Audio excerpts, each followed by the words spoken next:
Hello, and welcome back. Tonight, we are going to ask a question that may feel strange, perhaps even a little unsettling at first. But I promise you, if we approach it with a gentle and open heart, it can lead to a place of incredible peace and freedom. The question is a simple one. How do you know that you are not dreaming right now? Have you ever woken from a dream that felt so vivid, so real, that for a few disorienting moments, the world of sleep and the world of waking were completely blurred? A dream where you could feel the sun on your skin, or taste food, or feel the profound ache of loss, only to open your eyes and find it all vanished, leaving only a faint, ghostly echo. In those moments, the solid ground of reality can feel, for just a second, like it's made of mist. If you've ever felt that flicker of uncertainty, or wondered about the true nature of the world you perceive, then this journey tonight is for you. We are not seeking to create anxiety, but to find a strange and beautiful comfort in the mystery. This exploration is designed to help you hold your own reality a little more lightly, to see the world with more wonder, and to find a profound freedom in the great what if. Before we gently question the nature of our world, please take a moment to like and subscribe, but only if you genuinely enjoy these videos and find value in these explorations. And do share in the comments, where does this idea resonate with you in your own life?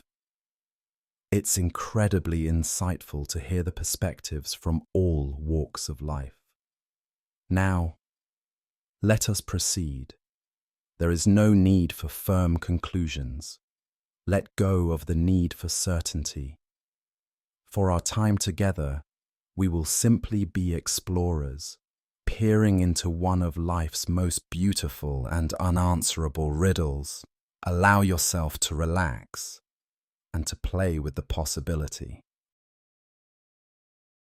Our exploration begins on a cold night, centuries ago, beside a crackling fire. The French philosopher René Descartes is sitting alone in his study. He has decided to embark on a radical project, to demolish all his old opinions and find one single thing, one solid piece of ground that he can be absolutely certain is true. To do this, he must doubt everything. He doubts the wisdom of his teachers. He doubts the information from his culture. And then, he begins to doubt the evidence of his own senses. He looks at his hands, the flames in the fireplace, the papers on his desk. It all feels undeniably real. But then, a troubling thought occurs to him. He writes, "How often has it happened to me that in the night I dreamt that I found myself in this particular place, that I was dressed and seated by the fire, whilst in reality I was lying undressed in bed." He realizes there has never been a single definitive sign by which he could distinguish dreaming from waking. Every test you could possibly perform to prove you are awake, you could simply be dreaming that you are performing that test. You could pinch yourself, but you might just be dreaming the pinch. You could ask a friend if you are awake, but that friend might just be a character in your dream. Descartes realized that it is entirely possible that our entire waking life is just a particularly long and elaborate dream. He did not necessarily believe this was true, but he could not prove that it was false. And this powerful, unshakable doubt became the first step on his journey to find truth. It was a journey that began by acknowledging that the world we perceive might not be as solid as it seems. Half a world away, and almost 2,000 years earlier, a Taoist sage named Zhuangzi explored the same riddle, not with logic, but with a beautiful, haunting story. Imagine Zhuangzi on a warm afternoon, resting in a meadow. He drifts into a peaceful sleep, and in his sleep he dreams. He dreams he is a butterfly, and what a vivid dream it is. He is no longer a philosopher, he is pure butterfly. He feels the sun on his delicate, colorful wings. He flutters from one fragrant blossom to another, tasting the sweet nectar. He dances on the gentle breeze, joyful and free, with absolutely no awareness of being a man named Zhuangzi. He is completely, utterly a butterfly. Then, suddenly, he awakens.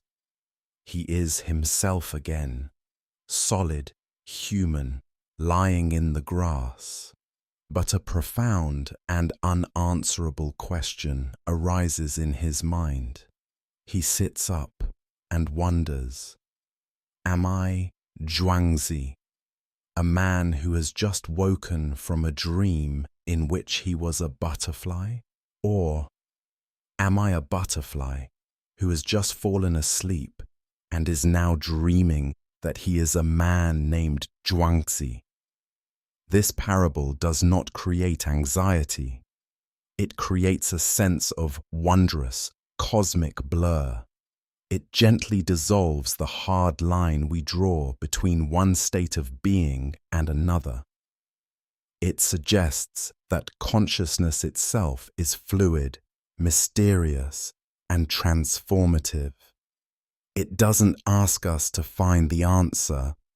It asks us to fall in love with the question. It is natural to feel a sense of unease with these ideas. Our minds crave certainty. But what if we chose to see this uncertainty not as a threat, but as a profound gift?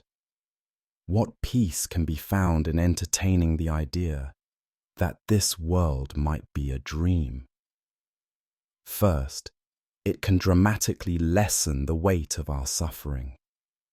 When you are having a nightmare, it feels terrifyingly real. But the moment you wake up, the terror vanishes because you realize it was just a dream. If we can hold our waking struggles with a similar lightness, our anxieties, our heartbreaks, our failures, they do not disappear, but their power over us diminishes. They become like intense scenes in a cosmic dream, rather than absolute, final realities. We can experience them fully, but with a quiet, underlying peace that knows, this too shall pass. Second, it can fill our lives with an incredible sense of wonder. If this world is a dream, then everything becomes more magical. The vibrant red of a sunset, the intricate pattern of a leaf, the sound of a loved one's laughter. These are not just mundane facts. They are miraculous, exquisitely rendered details in a grand, mysterious work of art. It allows us to walk through the world with the awe and curiosity of a dreamer exploring a new and beautiful landscape. And finally, it empowers us to become the conscious author of our dream. If this is a dream, why not choose to make it a beautiful one? Why not choose to dream up acts of kindness, of courage, of creativity, of love? If the script is not fixed, then we have the freedom to improvise. We can treat our life not as a heavy burden to be endured, but as a creative act to be performed with as much grace and beauty as we can muster. As you lie here now, on the threshold of sleep, entering the very world of dreams we have been exploring, let us play with this idea. You do not need to believe your life is a dream. Simply hold the possibility as you would hold a beautiful, strange jewel in your hand. Look at it from all angles. Think of a worry that is on your mind. Now, imagine it is a character or a plot point in a long, intricate dream. See how this changes your relationship to it. It is still there, but it is surrounded by a vast, peaceful space. It loses its sharp, threatening edges. Now think of something beautiful from your day, a moment of simple joy. See it as a gift from the dreamer, a moment of grace woven into the story just for you. Feel the gratitude for this beautiful detail. This practice of holding your reality lightly is not about escaping your life. It is about engaging with it more fully, with less fear and with more wonder. It is about waking up within the dream. So as you drift off now, do not see sleep as an ending of your conscious day. See it as a doorway, a transition from one form of dream to another. Allow yourself to dissolve into this mysterious, creative, and intelligent state with a sense of peace and playful curiosity. Whether you are a human dreaming of a butterfly or a butterfly dreaming of a human, it does not matter. The dance of consciousness is beautiful, and you are a part of it. Rest now in the heart of this beautiful mystery.